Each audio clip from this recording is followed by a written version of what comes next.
আসসালামু আলাইকুম প্রিয় ভাইয়েরা, আজকে আমার খামারের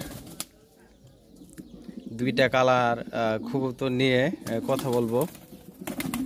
তো যেহেতু কবুতর আমার মাশাআল্লাহ অনেক বেশি, সেটা তো আমি সবসময় বলি, আর সব কবুতর একসাথে দেওয়া সম্ভব না। তো আমি দুইটা কালার করে আমি মেনশন করতেছি।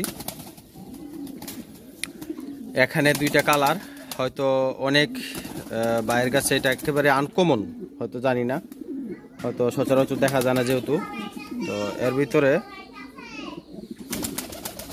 একটা কালার হচ্ছে ব্ল্যাক, আর একটা কালার হচ্ছে একেবারেই স্পেশাল স্ট্যান সিল্ক, যেটা ন্যাচারাল কালার হচ্ছে এটাই স্ট্যান সিল্ক।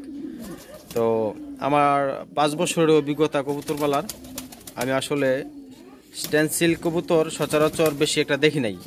আমি যা দেখছি, যা ভালো মনে করছি বাংলাদেশের ভিতরে, সেইটাই আমি নেওয়ার চেষ্টা করছি এবং আলহামদুলিল্লাহ আমি নিয়েছিও। আমার ফার্স্ট বেবি কিনা ছিল 50,000 টাকা। তো